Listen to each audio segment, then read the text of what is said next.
Hi, my name is Max. I'm a senior concept artist who's currently doing its own indie game with its best friend. It's called Starbump. We're only two persons working on it since 4 years. 60 frames a second is a virtual essay I'm writing at the same time we're making Starbump, like some kind of memoirs.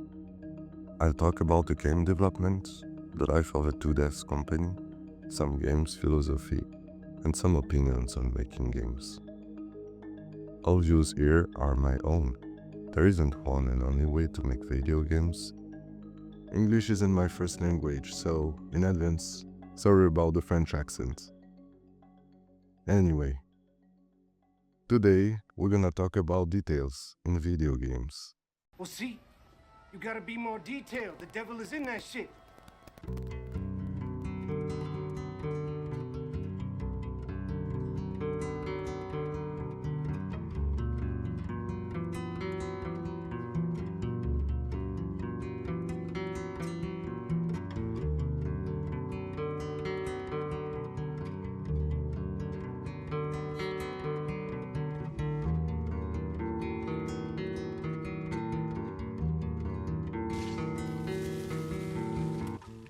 Ever heard that saying, the devil is in the details? When I was younger, I used to love this saying without really understanding it. Probably just because it sounded edgy enough to fit my teenage way of seeing things back then. Later on, I realized it's basically a warning. Tiny elements, fine prints, edge cases, real mechanics, all that stuff can end up causing the biggest problem if you ignore them. But did you know the version of the saying we use today actually come from an older, more positive expression? It likely evolved from God is in the detail, or sometimes the gods are in the details, which itself comes from German, der Teufel steckt im Detail. To be honest, I found this fact on the internet. I'm not that nerdy. I like to read it as saying that real quality, beauty, or excellence shows up in the small, careful touches, building the big idea. Of course, I'm not preaching about devils or gods in any supernatural sense here. It's just another way of saying, don't underestimate the little bits, because that's where the real stuff is. So yeah, the small parts matter, and they can be tricky too. Okay, first, let's look for a few seconds at the speech Robert gives to Lee in the show Westworld. Just to give a bit of context, if you haven't seen the show, the scene is between two characters, Robert and Lee. They both write and create quests for Westworld, a real-life theme park for rich people set in the future, where you basically play Red Dead Redemption against extremely realistic humanoids. But for real, Robert has been there since day one. He's been writing stories and quests and building the park's success for decades. Lee, on the other hand, is a new writer, kind of a Michael Bay type, who thinks what makes something successful is explosions, blood, and sex. To quote him, a relentless fucking experience, if I remember correctly. At some point, Robert cancels Lee quests and finally give him some advice to help him understand a bit better what a good narrative actually is. But it's not enough. It's not about giving the guests what you think they want. If that's simple. Titillation, horror, elation. They're politics. The guests don't return for the obvious things we do, the garish things. They come back because of the subtleties, the details. They come back because they discover something they imagine no one had ever noticed before. Something they fall in love with. They're not looking for a story that tells them who they are. They already know who they are.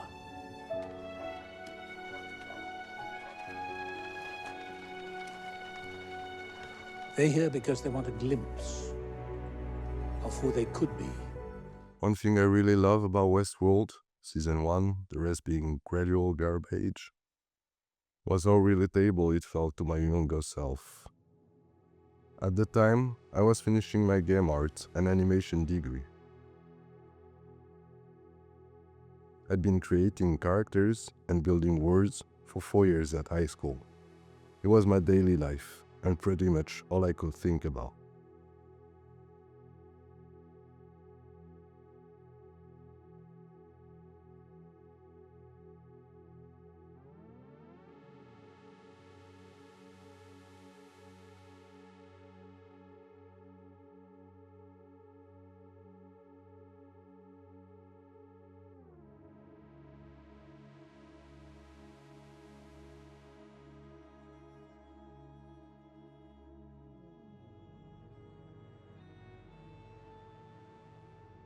To me, Lee always felt like a metaphor for a lot of Western AAA companies and the way they'd make games.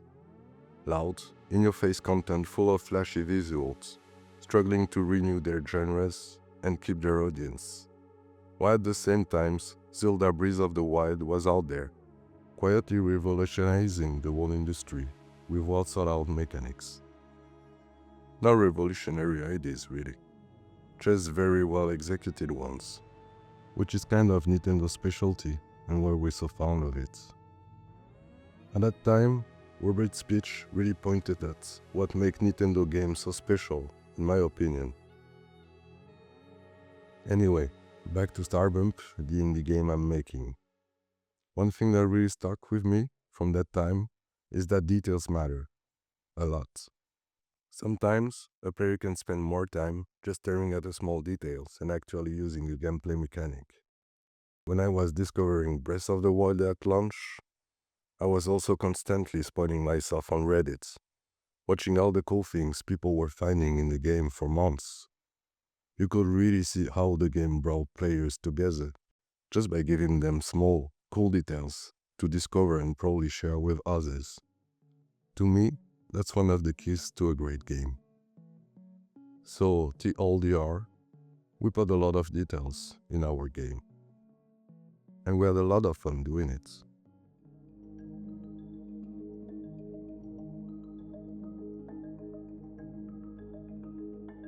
Okay, let's take as an example the Zap Zap gun, one of the certain weapons available in Starbump. One of my main goals with weapons is to make them feel almost like power-ups, other than simple tools. I love gameplay mechanics that layer together and create multiple ways to use the same item.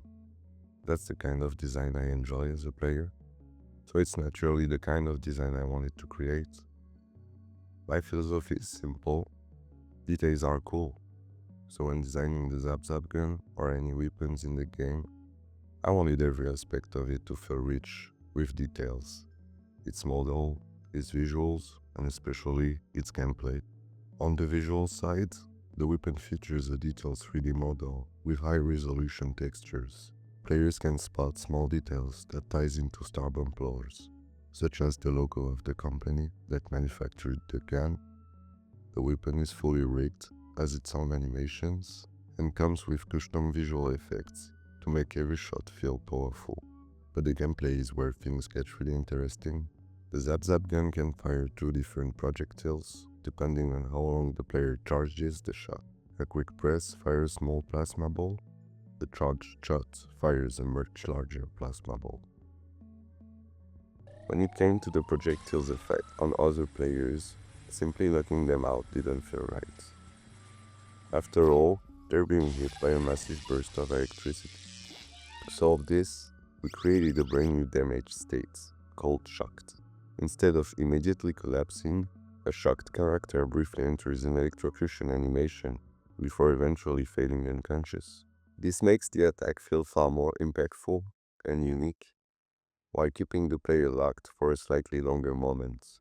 And of course, we couldn't resist one of gaming's greatest visual cliché, seeing the gummy skeletons through their body. To make that happen, we actually modeled the full skeleton inside every gummy character. It's always there, hidden beneath the surface, and only become visible during the shock effect. It is an absurd amount of work for a small visual detail, but that's exactly the kind of thing we love as devs. If I know a detail could exist and make the experience cooler, I feel compelled to push it as far as possible. What's interesting is that some mechanics naturally evolve into other mechanics as you continue exploring their logic. When gameplay systems are built around a simplified version of real-world rules, new interactions emerge organically. Electricity is a perfect example. Eventually, electric mechanics collide with water mechanics. And once that happens, player naturally expects special interaction between the two. Water conducts electricity, so if nothing happens when electricity meets water, the mechanic suddenly feels incomplete. It feels like a missing detail. Following the logic of the system means embracing those interactions and letting mechanics grow naturally from one another. That's where some of the most satisfying gameplay ideas come from, not from forcing feature into the game, but from simply following the consequences of the rule you've already established.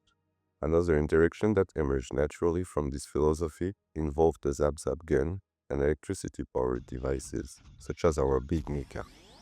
Just like with water, players instinctively expect electricity to interact with electrical machines. It's a simple piece of real-world logic, but respecting that logic makes the game world feel more believable and interconnected. As a result, the Zap gun is the only weapon capable of temporarily disabling the Mika, making it one of the few effective counters to such a powerful vehicle. When a player shoots a mecha with a plasma charge, the electrical surge overloads its systems, the pilot is immediately ejected, and the machine shuts down for a short period of time. During this window, other players have the opportunity to take control of the disabled mecha for themselves. This is the only item that can eject a player from the mecha, which makes it even cooler. By following the logic established by the game system, a new gameplay interaction naturally emerged. Not only does it make the Zap gun more unique, but it also creates interesting strategic opportunities for players. To me, this is a good example of how real-world logic can evolve into meaningful gameplay. A small detail that feels intuitive can end up adding depth, variety, and memorable moments to the game. Let's see another example, the boost can. Another weapon you can find in Starbump is the boost can. Like the Zap gun, it follows the game's electric theme, but instead of firing electricity, it gives players the ability to move at incredible speeds. The concept is simple. You drink the can and become supercharged. Of course, we didn't want that interaction to stop at a simple button press. Drinking the boost can comes with its own animations and visual effects. And one of my favorite details is what happens afterwards. Once the can is empty, the gummy automatically crushes it and throws it away. It's the only consumable item in the game that gets discarded automatically after use. We thought it was funny, and it gives the item a bit more personality. The best part is that the empty can doesn't just disappear. It remains in the world as a throwable object that players can pick back up. It even has different physics once it's empty, making it feel like a genuinely different object rather than just a reused prop. After drinking the can, the player gains a new layer of visual feedbacks to communicate their newly acquired power. Electric arcs begin to spark around the gummy, and naturally, those effects change color to match the player chosen gummy's color. Then comes the actual ability. By pressing B, players activate their boosts and begin running at extremely high speeds. Activating the power adds another layer of visual effects, making the transformation feel impactful and immediately recognizable. By sprinting, player can hold RT to crouch and temporarily stop running, allowing them to reorient themselves before accelerating again. Taking our super from the massive super jump, that ends up with a powerful area of effects impacts upon landing. though the force is so great that it knock out the user as well. As it happened often during development, introducing one mechanic naturally led to new questions. The first was, what happens when a boosted player runs into water? There are many possible answers, but if you're committed to pushing a mechanic to its logical and entertaining conclusion, there's really only one answer. You run on top of the water. It's simply too good not to do. Decades of games have taught players that super speed and water running go hand in hand. By this point, it almost feels expected. Not including it will make the mechanic feel incomplete. So boosted players can sprint across the surface of water, complete with large water splashes and visual effects to emphasize the speed and make the moment feel as satisfying as players imagine it should. But then another question appeared. What happens when a boosted player runs into another player? Initially, the collision simply knocked the victim over. It worked, but it wasn't that exciting. Eventually, we realized it would be much funnier if the impacted player was launched high into the air instead, so that's what we added. The result is immediately more readable, more satisfying, and significantly more entertaining. And of course, that led to yet another question. What happens when a boosted player runs into another boosted player who is also sprinting? Boom, literally. If two players collide while both are running at full boosted speed, they instantly explode and are killed. It's an hidden interaction, a small Easter egg for players to discover. It's also a nod to Rocket League's demolition mechanic, where two vehicles colliding at extreme speed result in a spectacular explosion. Again, it's one of those features that wasn't part of the original design documents. It emerged naturally by continuously asking simple questions about the rules we had already established. The boost scan started as a way to run faster. By following the logic of that mechanic and exploring its consequences, it gradually evolved into a collection of interconnected interaction, visual details, and hidden surprises that makes the item far more memorable than a simple speed boost.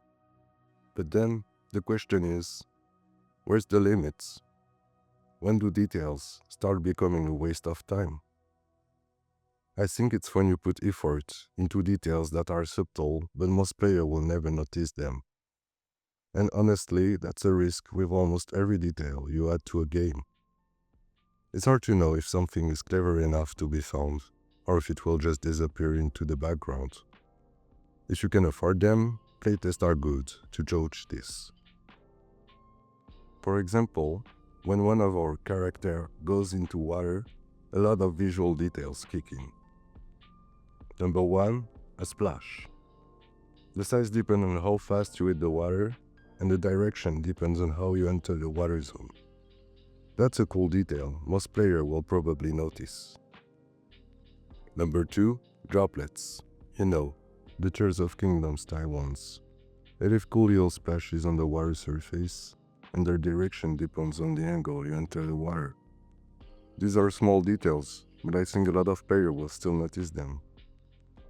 Number 3, bubbles. They appear under the players when entering the water, and also come out of the character's mouth while in the water. Another pretty tiny details, but still visible. Number 4, the last detail we added, and the one I think is probably too subtle, is that the character holds its breath, which slightly changes the mouth shape underwater. I feel like this is where we start reaching the limit of details that most players will never really notice. What was I trying to show at that moment? A cute blend shape? That the character can't breathe underwater? Of course, it doesn't mean I regret the extra work we put into it. And it doesn't mean no players will ever see it. But I think it's a good example of where the limit of details can be, and how we may sometimes end up kind of circle jerking over them as devs. When we were streaming the dev of Starbump last month, a viewer asked me how many animation I did on the character of my game. At that time I didn't really think about it before. I answered probably almost 100 animations. Well, looking now at the files, I can say we made exactly 127 animation for the gummy alone. Between different weapons animation, emotes, money animation, gameplay movement animation, all hiding some tiny details, such as eyes changing emotions for a few frames. All made for the player that will maybe look at them in slow motion, thanks to our slow motion features, just like I spent hours doing in Smash Bros. When I was 6. All this for a player to maybe notice it and say, oh, that's fun, they went that far. And if you look at all these animations separately, it wouldn't be that impressive. But if you look at the big picture, you start to feel pride. A few years ago, my best friend Dude, the developer of Starbump, and I, while living in Paris, we made the most of our time in the French capital visiting museums whenever we could. One of them ended up leaving a particularly strong impression on me, the Musée d'Orsay.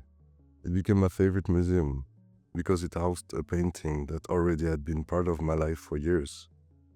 The Night of the Flowers by Georges Worschkos. My connection to that painting goes back to when I was around 10 or 11. I first saw it in an illustrated book, and it struck me instantly, though I didn't fully understand why at the time. The intricate details, the reflection on the armor, the composition, the characters. Something about it imprinted itself deeply in my mind.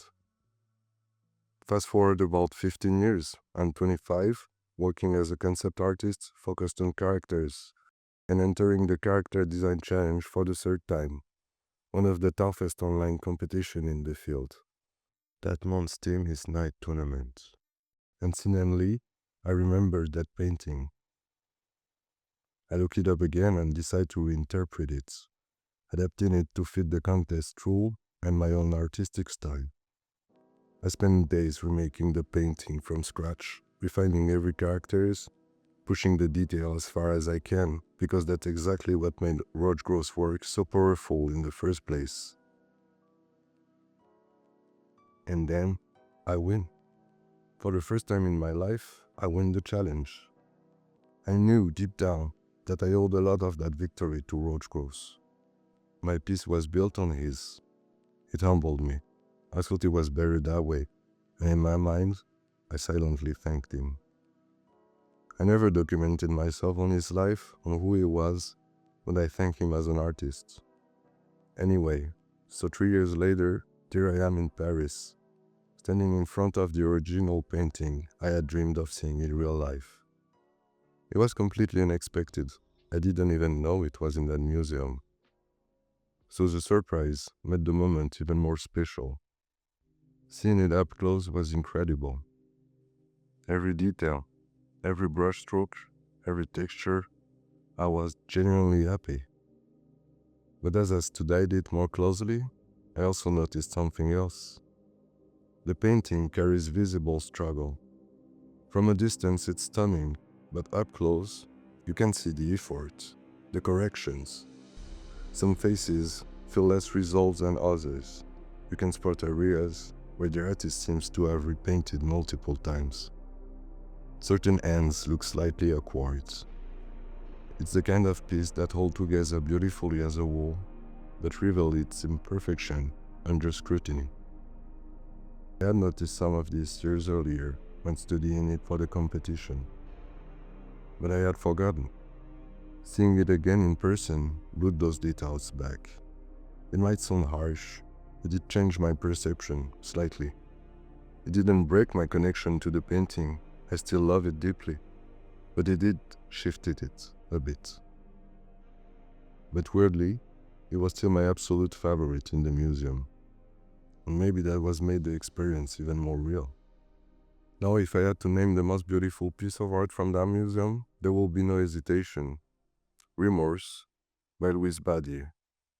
To get back to the saying, God will definitely be in Remorse details. In a way, it follows a similar idea to Worschkos' painting, an accumulation of figures arranged in a powerful, striking composition. But where Worschkos' work reveals its struggle up close, Remorse feels flawless.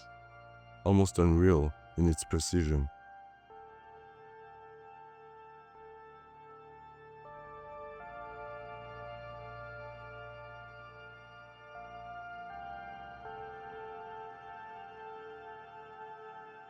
I had never seen it before that day, and when I did, its impact was crushing. It genuinely hit me on a physical level. I almost had to sit down. The scale alone is imposing. The painting rises several meters high, and the composition takes full advantage of it. From a distance, it's breathtaking. And unlike many works, it doesn't lose anything when you step closer. If anything, it becomes even more impressive. Every anatomical detail, every figure, every face feels perfectly resolved, majestic, deliberate, alive. And then there's the color. The foreground figures are painted in deeper, darker tones, while the background glows with brighter hues, creating this incredible sense of illumination. The contrasts give the whole scene a haunting, almost sacred beauty. I had never seen anything like it before, and even today, it remains the most beautiful painting I've ever experienced. And it says a lot, because that museum is filled with masterpieces, yet this one stands apart in my mind, like the pinnacle of detail, composition, and emotion. It made me reflect on something broader about art. But still, Night of the Flowers remains my favorite for its imperfections. One of the most powerful things a painting or any artwork can carry is density, the accumulation of details. When you stack them layer after layer, like in the Sistine Chapel, the result becomes overwhelming in the best possible way. Even when technique isn't perfect, the sheer amount of time, effort, and intention poured into a piece become part of what we admire. People can feel it. The labor becomes visible. It becomes part of the artwork itself. I think it's the same with video games. A game is a myriad of details, unfolding at 60 frames per second, an interactive painting in constant motion, and even if some elements don't hold up under close inspection, what truly matters is the whole accumulation, the experience, the big picture. That's what players feel. And it's also why I love making games. For the past 4 years, I've been working on the same canvas with my best friend. Day after day, weekends, holidays, we've been building something together, piece by piece. We're working toward what might be the biggest artwork I ever create in my lifetime. And even though, in the end, it's just a piece of art, it feels incredibly important to me. It's a piece of art someone will maybe watch like I watch Remorse. Or, more realistically, maybe they'll look at it like I watched The Night of the Flowers. Or maybe they'll just pass by and don't see it. And that's fine too. That's part of the museum game.